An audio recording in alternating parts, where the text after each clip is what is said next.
Syekh Ngali Samsudin di balik ramalan Jayabaya.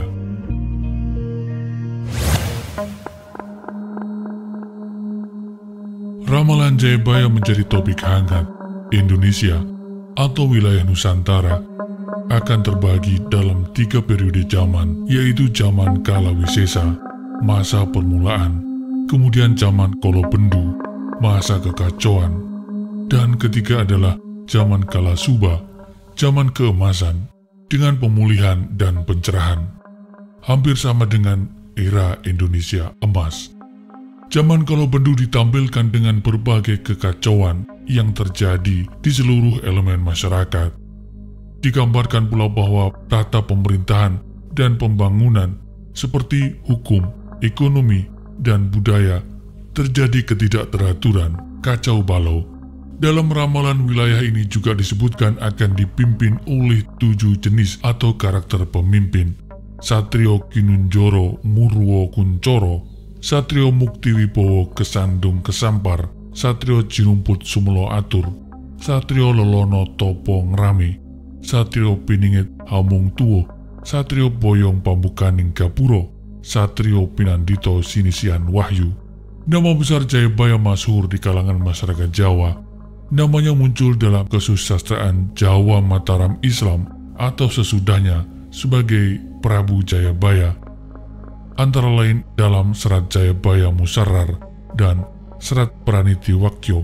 Edisi video kali ini dikhususkan menggali profil Prabu Jayabaya dan siapa di balik ramalan-ramalan yang konon sesuai dengan realitas perjalanan, fakta dan sejarah Indonesia.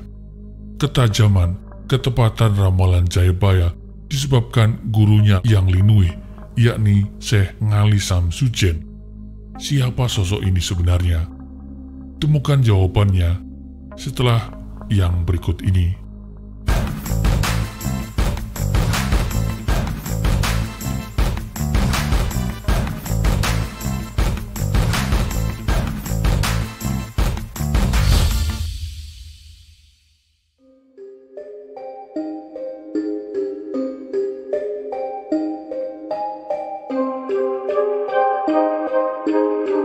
Syekh Ngali Samsudin atau nama sebenarnya yakni ketika tidak dibaca dengan ejaan Jawa, Syekh Ngali Samsudin adalah guru dari Prabu Jayabaya.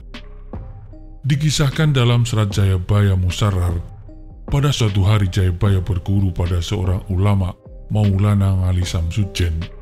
Dari ulama ini Jayabaya mendapat gambaran tentang keadaan Pulau Jawa sejak zaman diisi oleh Aji Saka sampai datangnya hari kiamat. Teori mengenai siapa sebenarnya Syekh Ngali ini bermunculan. Ia adalah Ali bin Abi Thalib. Sampai ada yang mengaitkan tokoh ini dengan Sunan Derajat.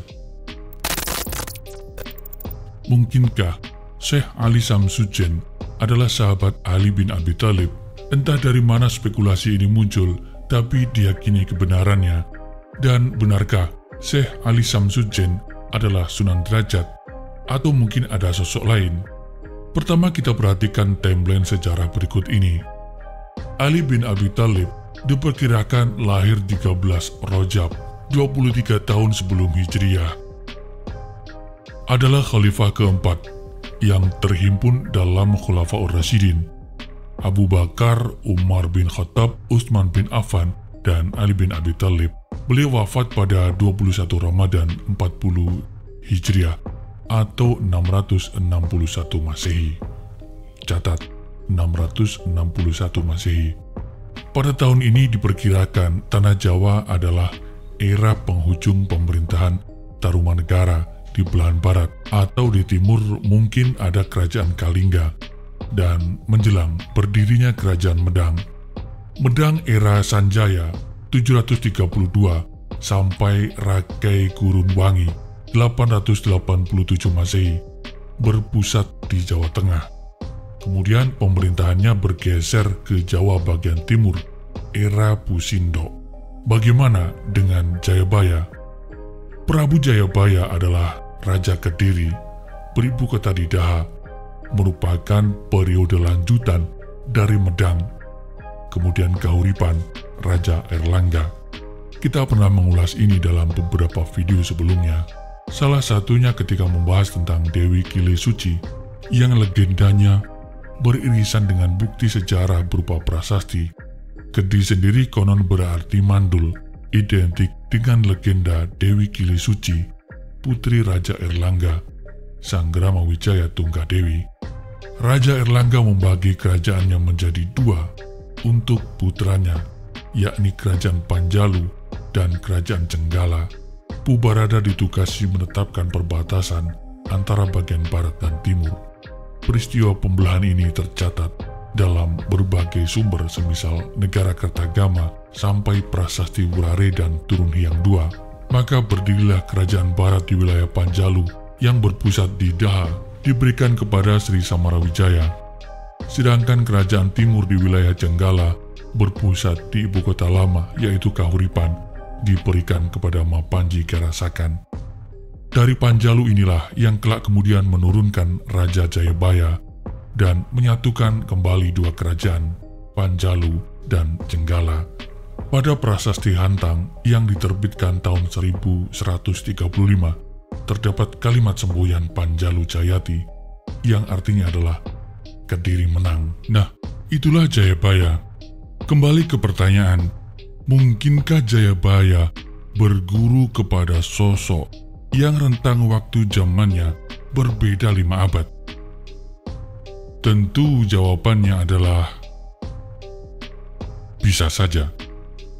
Bisa saja kalau Sayyidina Ali bin Abi Thalib usianya lebih dari 600 tahun. Namun faktanya tidak. Beliau wafat karena sabetan pedang Ibnu Muljam yang mengandung racun, kemudian meninggal 2 hari kemudian, pada kisaran usia 60-an tahun. Kalau demikian, siapa sebenarnya Syekh Ali Samsudin? Mungkinkah Syekh Ali Samsudin adalah Sunan Derajat? Sunan Derajat adalah salah satu sunan dari 9 Sunan Wali Songo. Nama kecilnya adalah Raden Hasyim, dikenal pula dengan nama Raden Syarifuddin, merupakan saudara dari Sunan Bonang, putra Sunan Ampel. Diperkirakan lahir pada tahun 1470 Masehi. Setelah belajar dan menguasai ajaran Islam, Sunan Derajat mensiarkan agama Islam di Desa Derajat sebagai tanah perdikan di Kecamatan Paciran. Kemudian beliau mendirikan pesantren dalam Duwur. Sunan Derajat wafat pada kisaran 1533. Secara periode masa jauh lebih muda dibanding dengan periode zaman Jayabaya. Tentu suatu hal yang mustahil apabila Jayabaya berguru pada Sunan Derajat, karena periode zaman Jayabaya jauh lebih dulu daripada Sunan Derajat. Bagaimana kalau pertanyaan dirubah sedikit? Mungkinkah Jayabaya sudah memeluk agama Islam? Islam sudah masuk tanah Jawa, diperkirakan sejak periode pemerintahan Utsman atau Ali bin Abi Thalib. Di tanah Jawa ditemukan makam Fatimah binti Maimun yang berangka tahun 1082 Masehi. Ini berdekatan dengan era Sri Jitendrakara yang dimungkinkan kakek dari Sri Jayabaya. Namun tidak ditemukan bukti keislaman Jayabaya, meskipun Islam waktu itu sudah masuk di tanah Jawa, sebagai minoritas tentunya.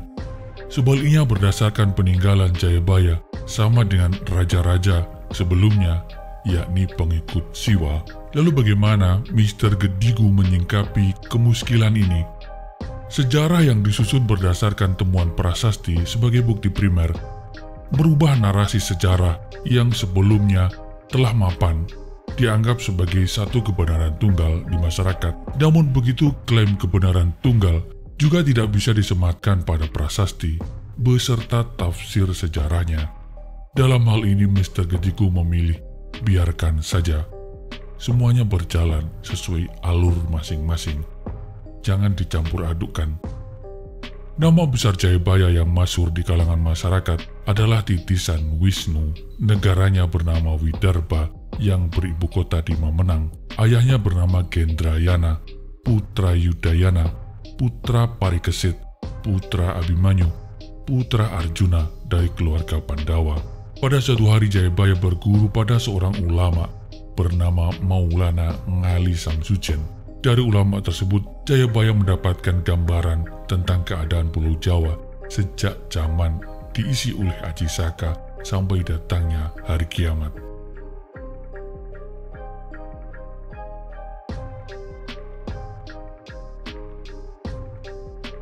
Tema yang dimuat dalam video ini terjadi puluhan bahkan ratusan tahun silam, sehingga sangat mungkin tidak sama persis seperti asal kejadian. Catatan sejarah bisa saja berbeda dengan bukti dan kenyataan. Terhadap hal itu, admin terbuka pada setiap masukan. Admin juga tidak menganggap bahwa yang kami sampaikan adalah satu kebenaran tunggal.